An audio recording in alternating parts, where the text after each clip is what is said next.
Hello viewers of Brains on the Go. Yatingnel vesi lelse Bibelini leti let there be lights, and tada, here's Banenhle on your screens.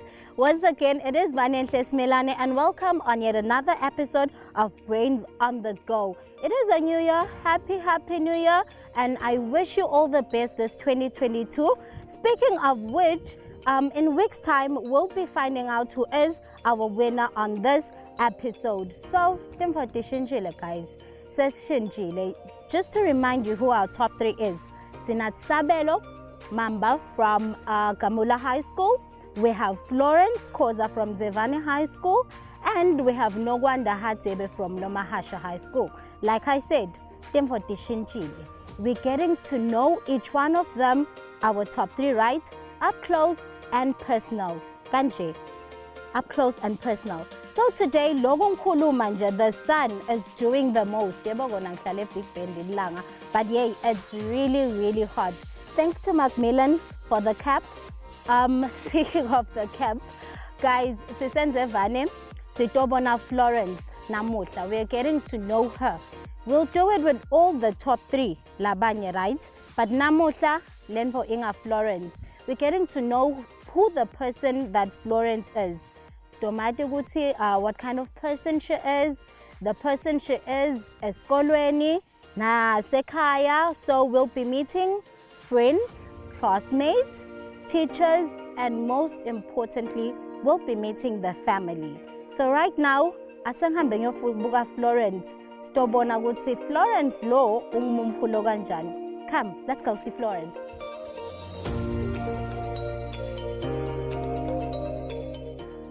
So nasfika eklasini la Florence, her face, the smile. She was so happy to see me. Ninjani. Ngiyaphila nami. Ngingbanenhle Smelane from Brains on the Go. Ngiyambukela in Brains on the Go. Oh, so you know why I'm here. Nasenvuma kancane, you know why I'm here. Not really. Not really from somewhere ngalana. Nkanza bafunza my favorite subject. Yes, I stated favorite subject. Bebafunza e-maths. Make sure when the marking card something that's wrong examiner. Yati bangani let katitanya laksiba mfula bakjabulela ko, but them. Anyone ngibani ofuna ngitshela nga Florence? Ungumfulo kanjani Florence? Ngibani ufuna ukungitshela? Yo. My name is Yanda Lamini. I've known Florence since 2018. Masenda Form 1, when Solong Fonzana is same class. She is cool. But she get also as me Who is your favorite Brains on the Go? Oh, mineng matinganyel ka mang Roj upunsa la pa Gamon. Roj, kamulang nasabel. Ang Roj ka malasabel. Tandang bitang ayan ang because he's also one of the top three as well. Outrage. Now, ngagbuga ko Florence wenda njani na during the quiz show. Yo. Okay, Florence wenda kahle ngoba ngathola question yinye. Since Florence waba exposed wavela on TV. Ngibani ongangitshela ukuthi Florence ube ngumfulo kanjani after being on TV. Let me pick you. Akashinji, she hasn't changed. Solo se shy. It seems like he's the only guy in your class. The only guy. Ngithini rose among the thorns, no thorn among roses. Anyways, what advice would you give to Florence? Logo aya grand finale nje. Yini lo ngamtshela yona mave kumkhuthaza. Ngiyamfisa lokuhle naloku nje nahle simakamkhuthathe ekhaya ukuthi akahambe asibe nalokuhle ekhaya. Nanyalo nami ngifila nje umuntu lophakeme nje ngaye. Naloku nami ngendilutho but ngalokuthi sengibona kuye nami sengidawuzama ukuthi ngalinelanga bangadi bantu nami ngikhona ukuthi ngalinelanga maybe ngiphumelele ngaye ngalokuthi nami ngalomdlandlala wendawo nami maybe ngidibukela phasi but ngalokuthi ngidibukela phasi kwami ngaye ngokhona ukuthi nami bese sengadiphakamisa ngikhona ukuphumelela but ngifisa lokuhle ngakubona lokhu kulabanye abantu besikole la Ntsefana but yena ukhona ube for the first time ukhona ukuthi bese yaphumelela njengoba sihleli la nje nathi namuhla singayi siyabonga kakhulu. Ngiyabonga ngiyamangala ungibhuti wa Florence. Asola usho ngiyangena ngiyaqalada. All right, ngiyabonga kakhulu. Guys, thank you so much for your time and thank you for having me. Ake bese siyaphuma silala ngaphandle sishaya ngomoya sicocisana na two of Florence best friends. Seva kabantu ukuthi Florence lo ungumfu lo kanjani. So since Florence aqala lo brain on the go, angifuna ukuye umngane wami, she has been to the top and encouraged her to believe in herself and so forth, because ke vele basathatela phansi ngala nokuthi ke sokusivele active yana bakithi. Ngumsawe nkosi. That's what I can say about Florence. My name is Lindela Mgometulu. Sawangani ka form 3 sasitadisha kanye kanye wajoyina iFriends on the Go. And ngangijabule kakhulu ekuqaleni kepha ngingatanga ngazabuta futhi ukuthi awukwendakaleni Florence akabuyi nga form 4. Waba like hayi khona la ekhona wangangitshela ukuthi kuphatha kafuni ukuthi kwadiwe ngamfonela Florence ngambuta then wangichazela ukuthi hayi mngane wami kuma competitions bengijabule kakhulu vele and futhi ke lokuthi nyalo kuma top 3 angadi ngihlezi ngimthandazela uNkulunkulu kwangathi angawina abe number 1 ngoba vele basibukela phansi like Mzevani oh nyalo sesifuna nathi basibukele etulu njengade tonke etikolo. All the best my friend. Lendlela labadbukela ngayo phasi the students asenzevane, I don't wanna lie, ivesana buhlungu because not only does it tarnish self-esteem yabo but to affect nabo etincwadini.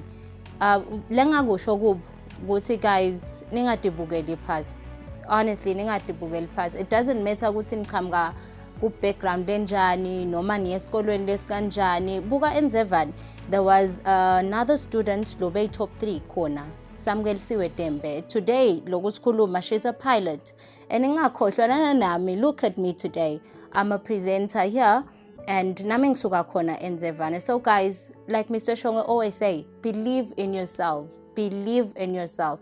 Who knows, you could be something big as well. In fact, you will be something big. So inzabe kutibukela phasi, no ways guys.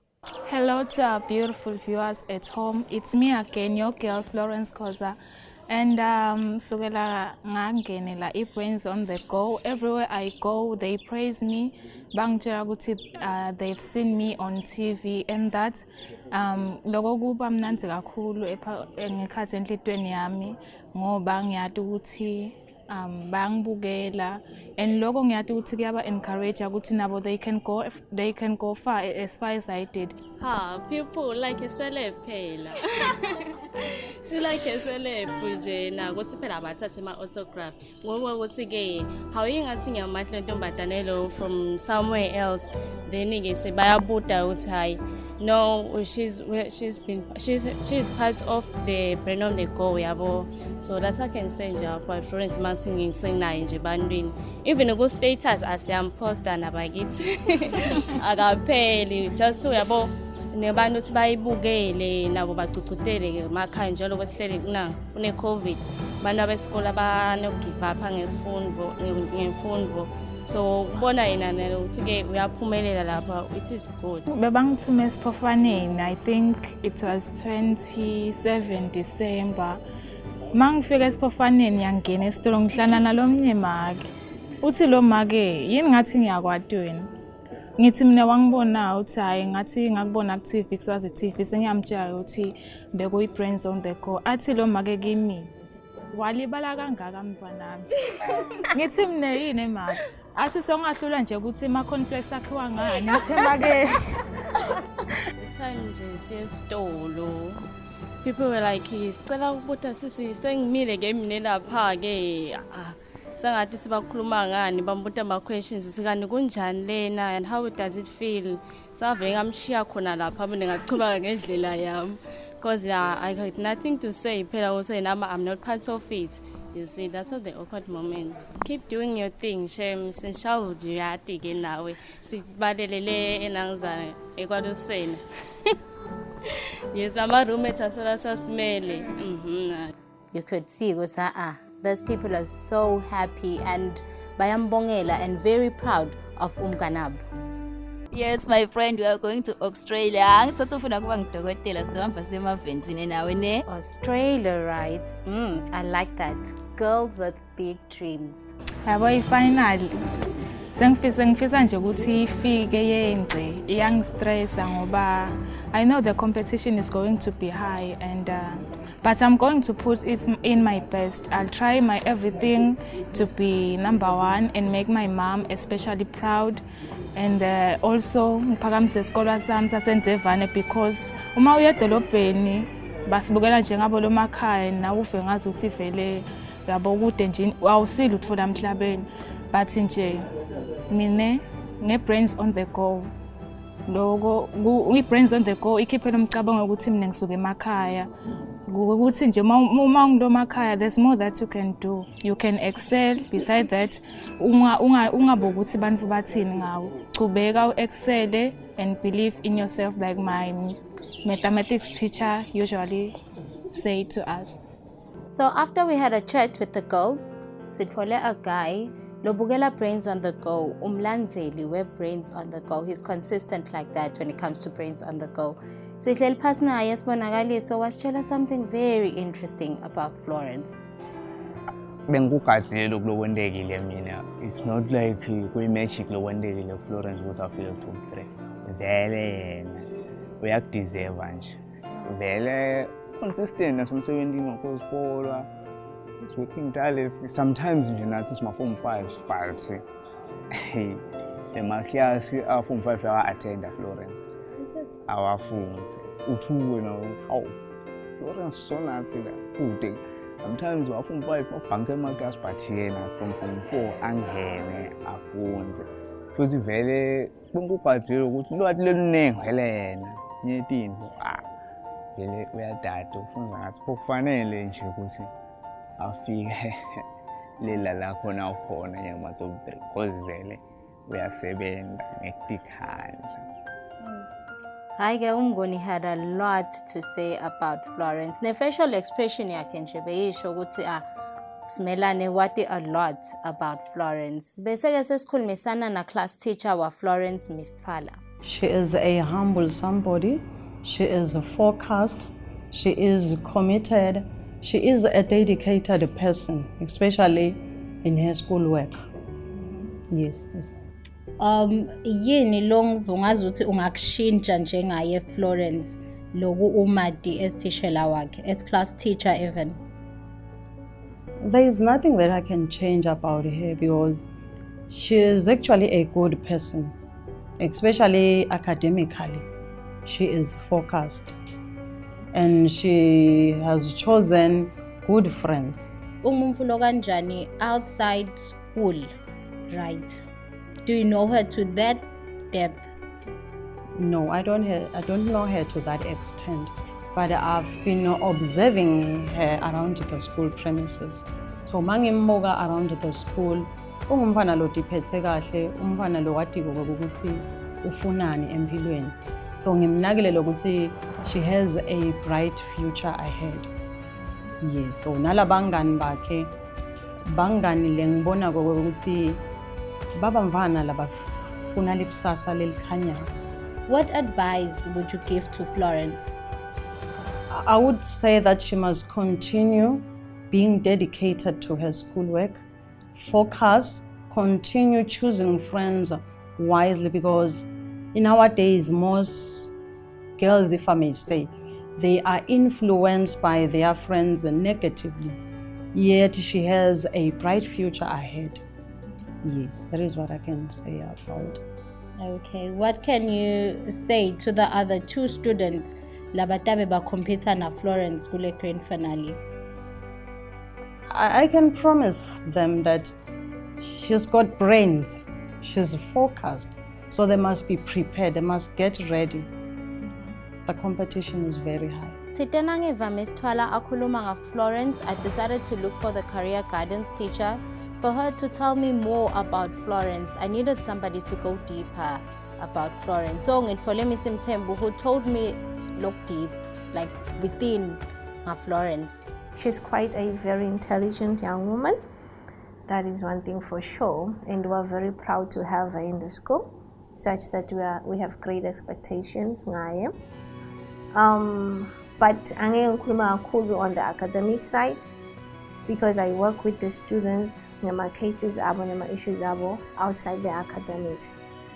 Well, I can say she's a very resilient somebody. She doesn't come from a flashy background, I should mention that. But if you hadn't had the chance and opportunity to be close to her, you can't tell. And there's one thing I like. That is one thing I like about her. You can't tell. Because she always tries by all means. I'll make an example. Florence in the school, she sells sweets so that she can be able to buy toiletries and all this and all that. So you can't tell the difference from other kids because she tries her best to attend something. So I like that about her. What is it that she's really going through? Yeah. Okay, so since she was on TV and fame and all that, has Florence's behavior changed after being on TV? Yeah, it quite motivated her, I should say, which is what our students or our learners need. Motivation, you see, because the situation has really brought them under this shell. In future so Brains on the Go showed up, and I think in Florence's case it really motivated her because ushintshile ufake amandla kakhulu nyalo kunakuqala uyabona ukuthi lokufaka kwakhe amandla kwakhe it's different from what other students are doing because une exposure, which is what we are really grateful for, you guys, because you come and you pick especially the less privileged students labangakhoni kushayina kufuna kuze people babaside, so we're really grateful for that and siyabonga kakhulu. Speaking of which, what are your thoughts on Brains on the Go? Because I heard after we had a conversation that you do watch Brains on the Go. So what are your thoughts really about Brains on the Go? Okay, I think Brains on the Go, well, one I did mention, it works as a motivation for the kids. Number two, it encourages the kids to study, which works best for us teachers.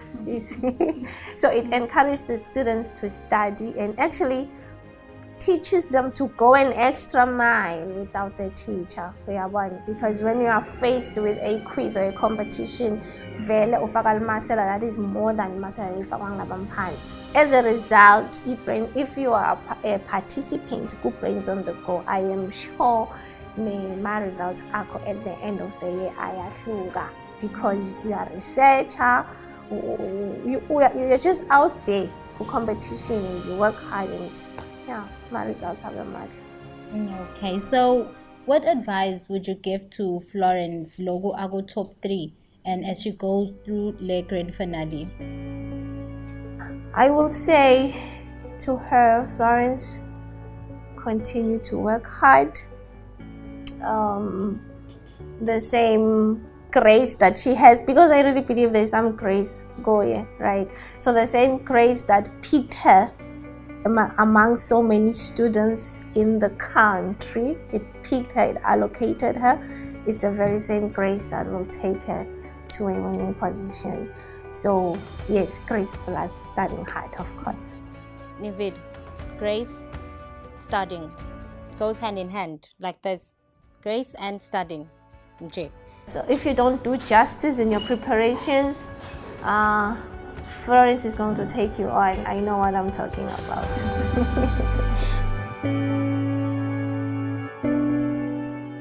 Lapho ngibona Miss Ngambule, who's a resident and a teacher in Zevane High School. Gathi efika.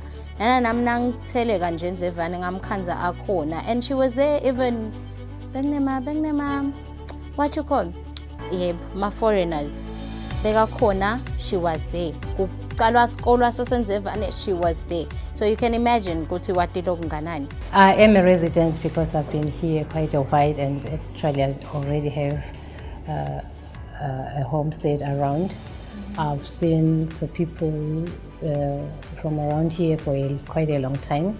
If I said it, maybe you won't believe it.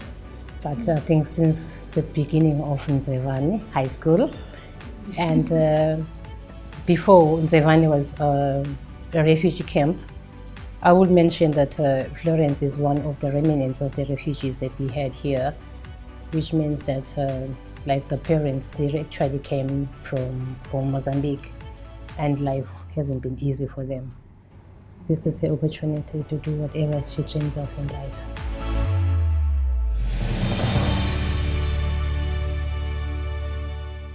As well, ngasengixoxisana na Mr. Shonge, Mr. Believe in Yourself. Yeah, that guy, Mr. Shonge, writes, a lot of students at Senzevane can tell you a lot. That guy, not only is he a teacher, he's, I could say motivational speaker in a way, but over and above that, he's your #1 fan. He makes you see things about you that you don't really see about yourself, right? I'm pretty sure Florence can attest, I myself can actually attest, because you know, that guy, a superman. We are friends on the go, ube motivated. Florence is now more into books and also more focused.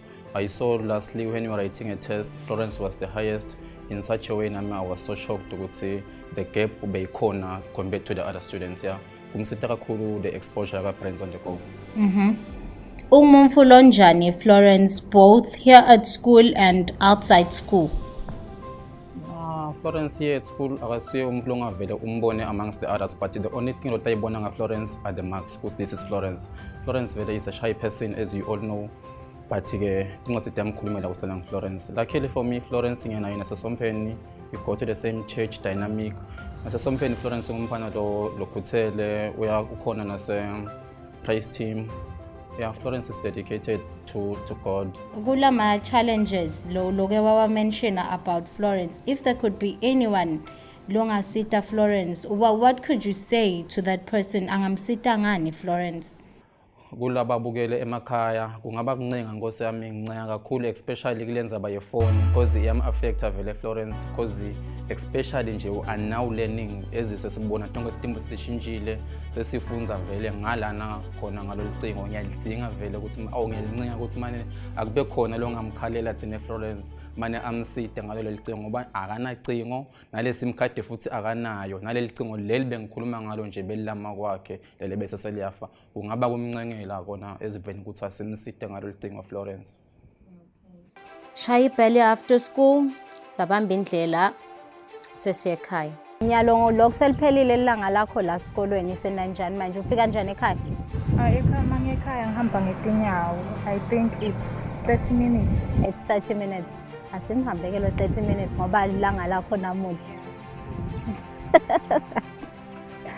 Yeah, asambe 30 minutes. Wama 30 minutes mama.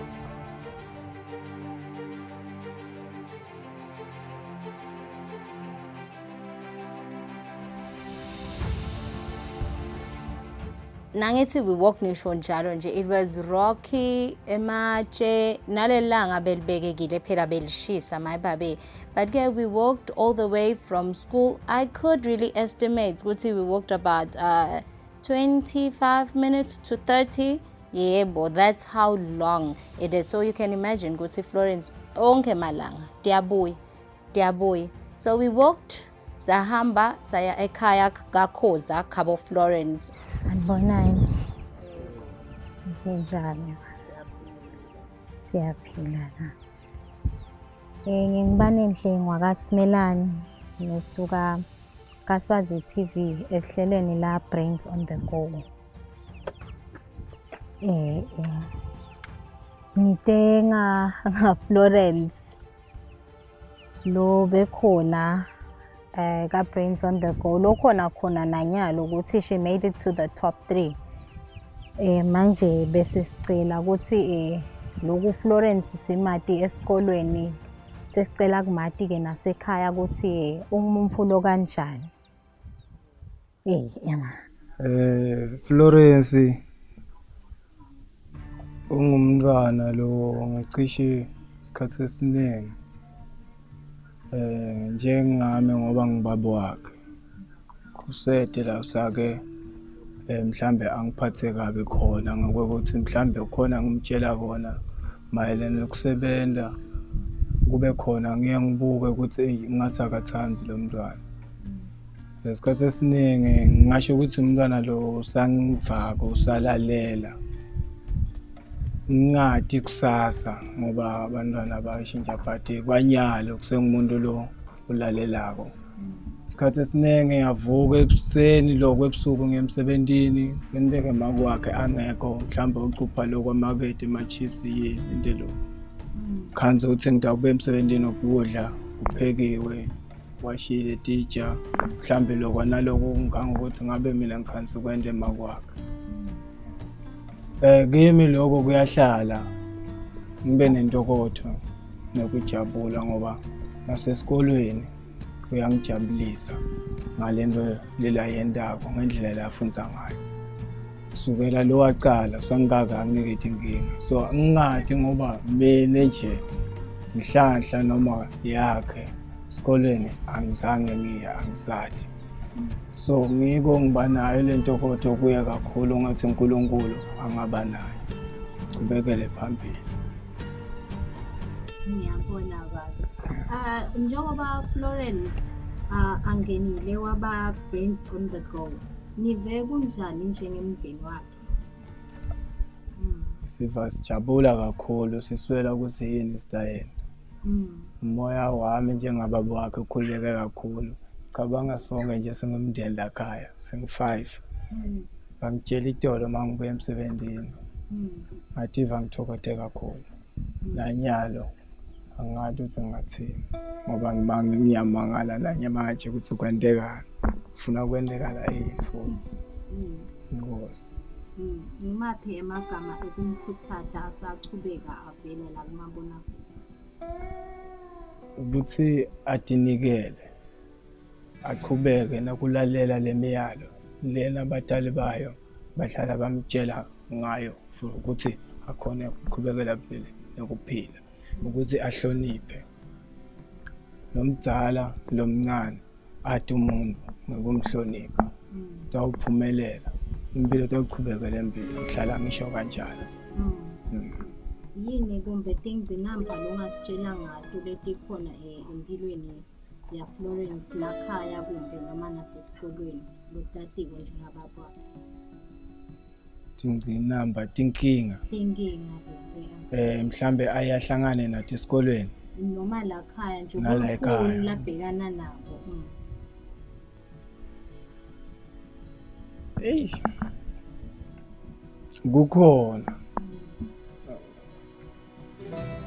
Kukhona kuba khona kwako kusuka mina ngisuka ngingekho esimeni lesikahle njengasetimalini.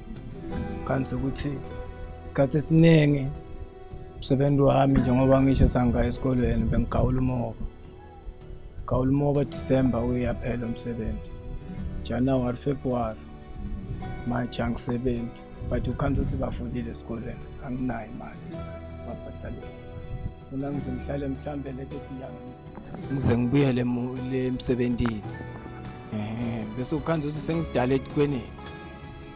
Ngilethe inkinga ayahlangane nazo kanti ukuthi ukhanze ukuthi ngaleso sikhathi ngibabedelela isito ngokuthi ngisuka ngihleli. Yini lisito langalithola kumbe esiveni ufise ukuthi lokhona lobukelako yini la ngamentela yona Florence amsite ngako? Ngaba imali ukuthi akhona ukuthi ifundisa aqhubekele empilo. Ngoba kulesigaba lesakuso singaphezulu kwamandla ngisho kubatali. Ngoba nemsebenzi yakhona ayigaqa. Inkinga lana njengoba ngisho na. Lokuthi kwanyalo utawugcina kanjani. Angathi ngesizathu semali. Lisito nje ngaliqelela kuye imali ukuthi amane afunze aqhubekele empilo. Njengababa Florence is very proud of his daughter and lendlela la proud ngayo kubeka ngaye umflomdzala he'd be doing more for umfana wakhe to show her ukuthi listen, I'm proud of you. And emphasis on indaba yemali yesikolo netingcinamba kumbe lababhekene nato. For myself as well, it's a plea. Kulokhonako, kulobonako, kulothinsekako, especially. It's a plea to anyone who's able to come through. Sengaba kubonga nje lokukhulu ukuthi please do come through for Florence. Florence ngumntwana lo uthanda ukuthula isikhathi esiningi, but imisebenzi uyayenda njengoba injalo. Nalathi incwadzini isikhathi esiningi uyafocusa lokuthi isikhathi esiningi anake incwadzi. Nje ngimphazamisa ukuthi mhlawumbe ngithi uhambe uyobekela lokho. But nangabe kude nje la kwenta kokwala khaya unaka incwadzi. Into le yesinye isikhathi emkhathade kuba lucingo ngoba kulesinye isikhathi ukhanze ukuthi kuyafundwa. Ude ifone ukuthi utawufundza kuyo. Kubite lokuthi kulesinye isikhathi azahamba singicela kuya kuphi make ngiyodadisha khona. Kanti into la angayithanzi kubeke ngaye uthanza ukuthi abe yedvana nje. Akusi umuntu ofuthanza nje kuhlangana nalabanye abantu. Uba yedvana basi uyayibona imphumela yakhe noma ngabe wenda ayedvana. Yeah. Njengamake lokhulisa umfana loyintombazane, khona yini ubulukhuni lokwabhekana nabo usakhulisa Florence? Cha bona bulukhuni bukhona. Ngibekise nje shothi mina badala kwabo labantu abangi-3 bantu babami sebabonke. Ngidala nge-operation. Noma ngabe ngiyadzinga ukuthi mhlawumbe ngahamba ngiyosebenza ngilokhona kulekelela babo wabo. Kudzinga ukuthi sengathi ngathola umsebenzi lo ngathi ungcono hayi lo madini. Ukhanzeke ukuthi kulokusebenza kwababo wabo lo msebenzi la usebenza akusiwo lo mnika imali engakanani. Kuye kube likhuni lesinye isikhathi ukhanze ukuthi kuvulwa tikolo kude imali etincwadzi kude imali yalokwa nalokwa. Ngisho school fees nje uyangene bese siyabona emkhathini weminyaka. Florence ke intombazana kulokunye kuye kusima kuphela inyanga ucabanga ukuthi ngidawathatha kumaphethe kumntwana. No girl deserves to go without sanitary pads. No girl deserves to go without such. Lego activator, it's a need. It's a need. So please, solo ngiyacela nje. It's me coming with a plea. Kufuna lapho ngitikhandle noma ngabe kunjani ngizame ngathi tonke indlela ukuthi angabe ngihlekisa naye. Bangathi hayo bavele ekhaya uFlorence kuhlushekiwe. Ngiyengizame ukuthi ngilifise lihlazo naye uyasimukela simo asho ukuthi make nami ngiyabona ukuthi kumadini. Kepha nje ngidawuzama ukuthi nami ngidimisele bona bulukhuni vele buba khona empilweni. Yebo. Siyabona make. Lokho sekavelile Florence kumabona kuze likela bakhona lishintsho ngendlela lalangiyo ngendlela ekuphatha kwakhe. Cha lushintsho ngiyalubona impela. Nalokuthi nje kwayena uyakhuthateka. Ngoba nyalo nje nasahlela umkhanzase kakhuluma ukuthi make impumelelo ngiyayibona ukuthi iyapi.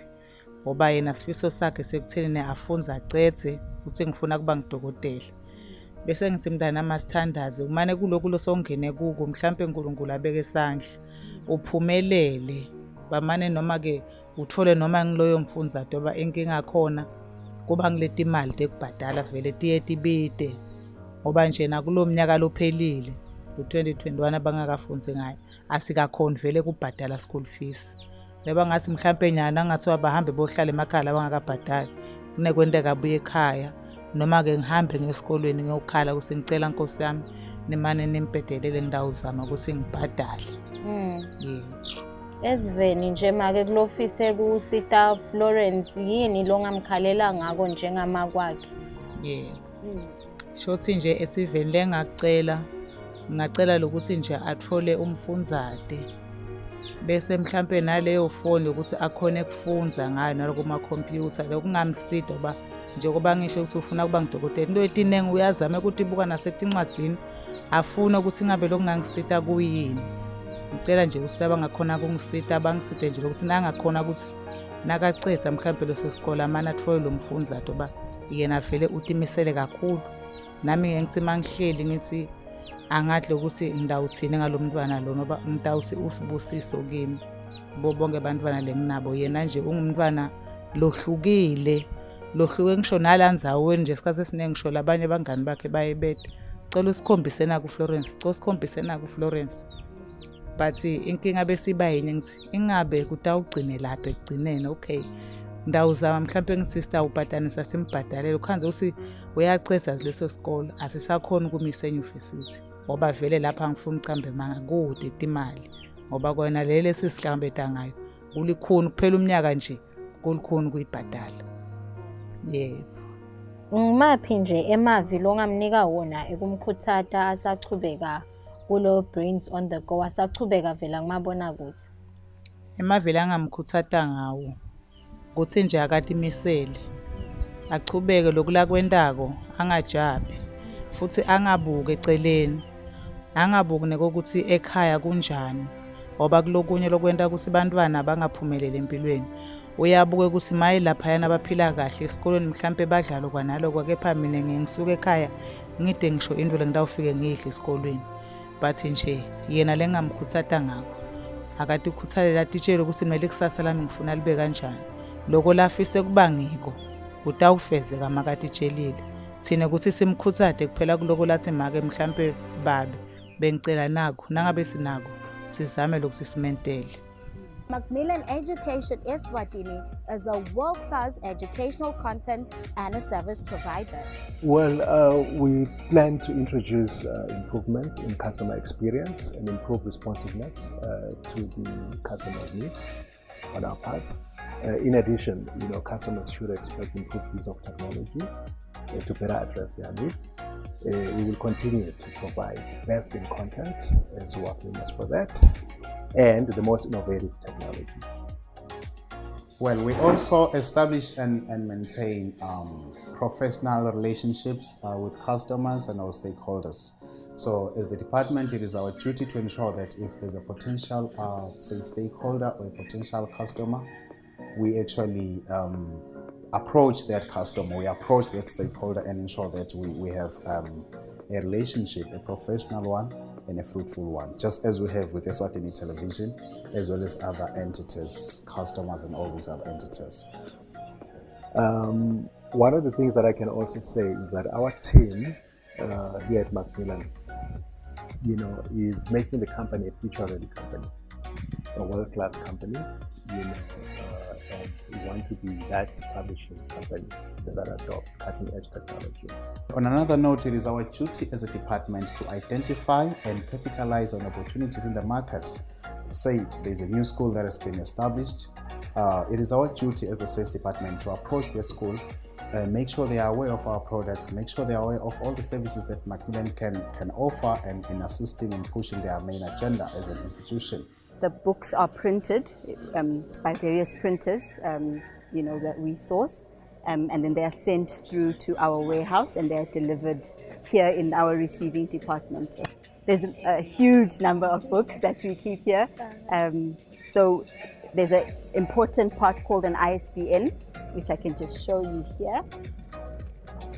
So this little barcode is the unique code that identifies a book, what the title is, what the name is, and that is what we use to basically guide, each ISBN has its specific bin location, and you will see basically as we go further how we then work around with that.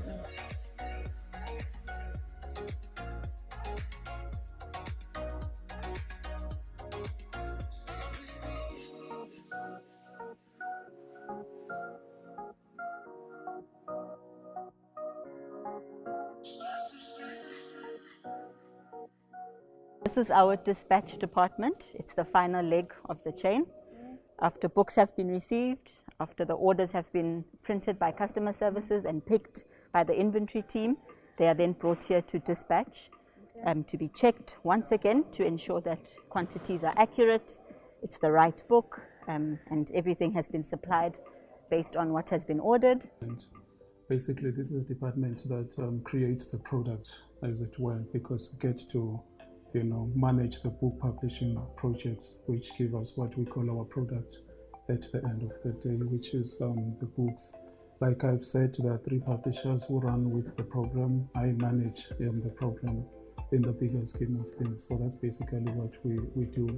The program itself entails from the basics, such as conducting market research, drawing a 3-year program, publishing program, establishing trends in the market, stuff like that, and then manage the actual book publishing processes, briefing authors, training them, commissioning the book writing projects, contracting other service providers such as your consultants and developmental editors, proofreaders, just basically the whole drill up until the book is ready for the next stage, which is the production stage. Now ufika ekhaya Florence uba busy ngani uvame kwenda ini? Angibe esikoleni. Ngifike ngashiya uniform ngeke ngidle. Mabe kanje uthi mhlambe makakapheki ngipheke. Ngibe busy nje ngomsebenzi wasekhaya bese apho sengibuka nemisebenzi wesikole homeworks maba khona ngidadishe mabe kunema test lamenyetela. Yatanga-ke ukuva ukhuluma ngekuthi ngihlala phansi ngiphumule ngibukela i-TV. Kuyendeka yini vele uyibukela i-TV? Kuyendeka ngiyibukele but angisiko addicted. Uma kumalanga esikole like Monday to Friday angibukeli ngihlalela i-weekend ngoba kuba nema omnibus. During the weekdays ngisuke ngibusy netincwadi tami. Ukwazi ukuthi I will watch TV just to refresh for an hour or so and then go back to study. Yatibukela yini kwana nawe cause nawe sovela TV ukutibukele yini? Ngatibukela I think twice. Nice, lovely if you're proud of yourself. Speaking of you being proud of yourself, kepha ngubani i-role model yakho? My role model is Miss Gcinile Fakutse.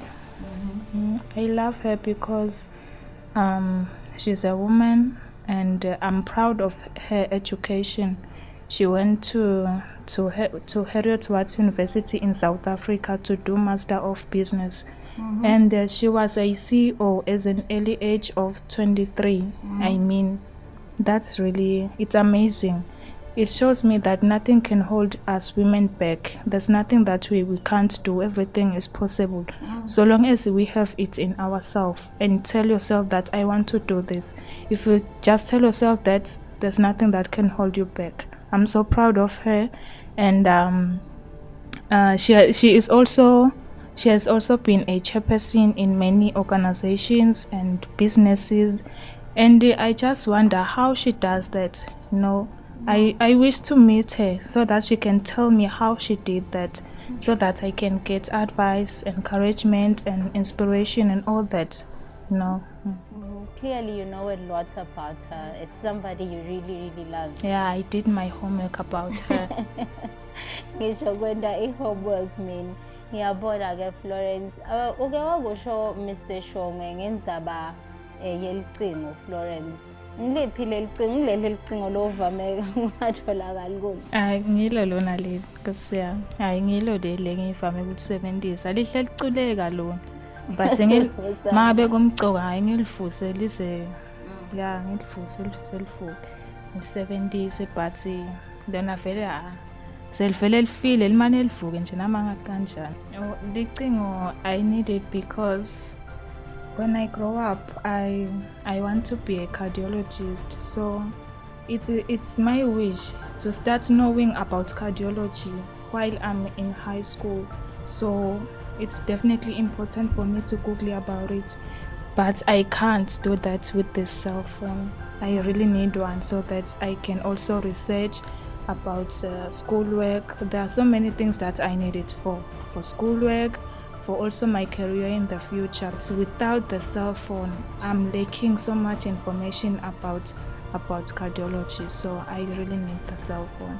I miss out a lot at school. Online learning, WhatsApp groups, bayafunda mina ngisalela emuva. So kwanje uthi nebangani bami thina ngithi ngicela mhlambe bangibonise labe bakufunda abahlala khashane the good ifone ukuthi bangangisendela noma bangishort screenele labe bakufunda. So vele ngiyashika kude lengakwenda with that cell phone. So ngalamanye amagama, you don't just need licingo kuphela, but ke nema data as well is something that you will need. Na ngeke ngithi might, but it's a need nakhona. Yeah, it is a need, but I guess I'll try to get the money to buy the data. I mean, you won't believe what I'm about to say, but I remember one time I went to the car wash down just by the road down there to bake bricks. So can you imagine a girl like me, a whole girl baking bricks just to get money to kusita kulandlini khona bekushoda khona umshibo ngahamba ngalapha ngobhaka leti dinner wami ngayithola imali futhi I was not ashamed of it because I know it was just a passerby, you know, it was just a passerby, and I hope that when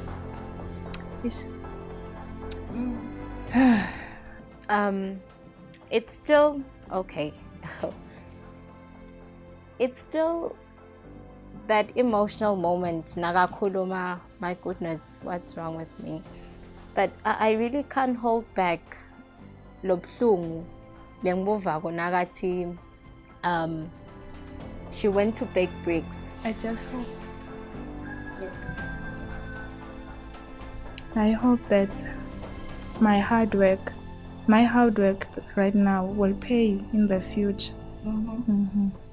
Because hard work really pays. So I'll strive for money to buy that. I'm sorry, Mr. Pembe, just I need a short moment. Okay.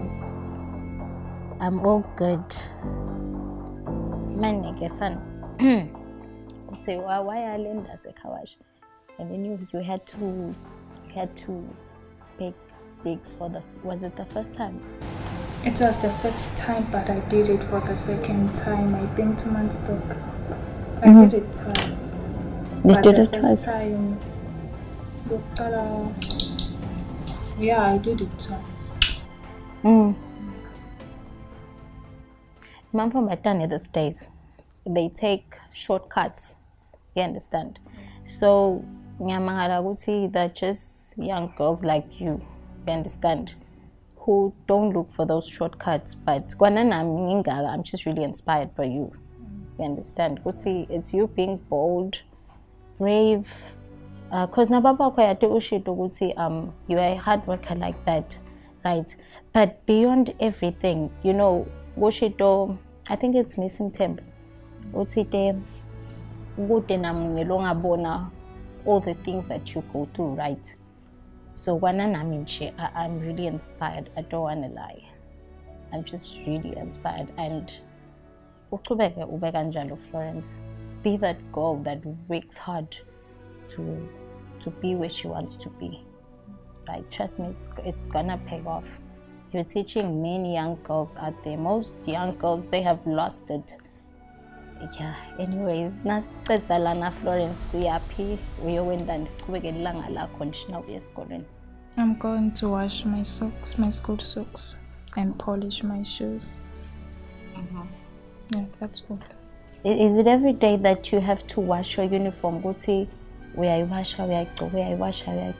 Yeah, especially my socks because I've got only one pair, so I have to wash every day. And the school shirts, I've got 2, so after 2 days I wash. But school socks I wash every day. Sikhuluma ngemasokisi lamhlophe, yeah. Yes. I see, Florence. So, in short, you really would love to have a variety pair of socks, even in my socks because you having to come back to school. Ubuye uwashe nesikhathi sekudadisha sisiba sincane as well. Ngiyabona. With that said, asambe siyawasha.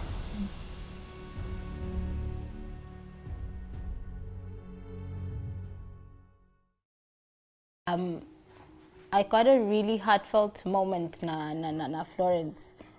I was really touched when she told me Loguti someday Wehlelendas, there's a car wash, right?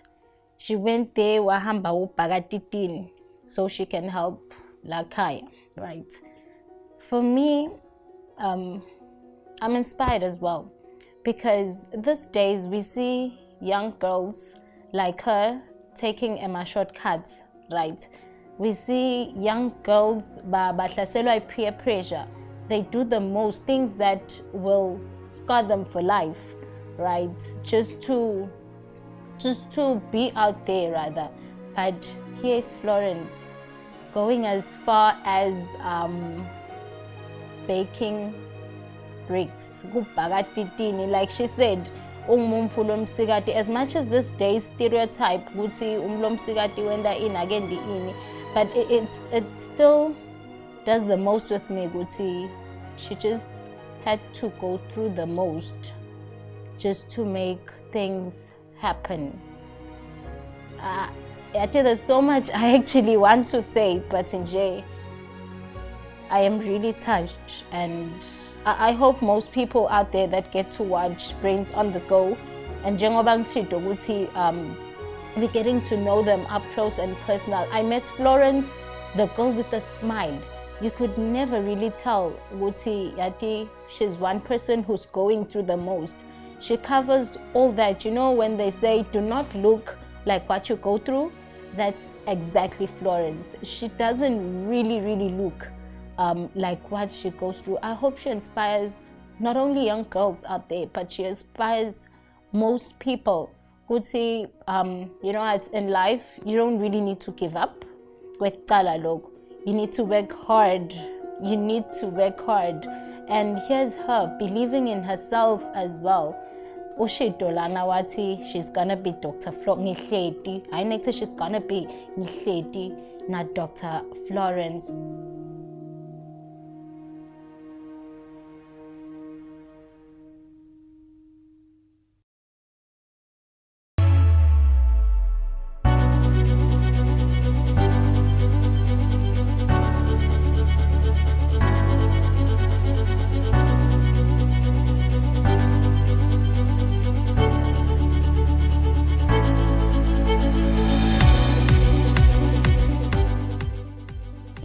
Lokusengizime bonze nje yamani umfana nakaqala kufika esikoleni uqala kudla libonze. Well, it's time for me to say my goodbyes. Sengiyahamba Florence. It was really Adornina. It was really amazing. Kwati Florence up close, right? Ngibonge kakhulu thina Khoza for having us as Brains on the Go and inviting us to your home. Like it's beyond a thank you. Lokuthi nje uvume usibongele nakumake, sibongele nakubabe ukuthi cha bo Khoza sibongile ukuthi nisamukele ekhaya lenu bothishela. How was your day? Sekubhizi khulumani. How was your day nje lokho bobesinathi? Bonathi rather. Ilanga lami belihle kakhulu. It was very special. And I think in the next few years, I will have to go down a good memory lane in the remembrance of this day. I will never forget this day, and I just wish you could come again. I enjoyed being with you guys. I really enjoyed.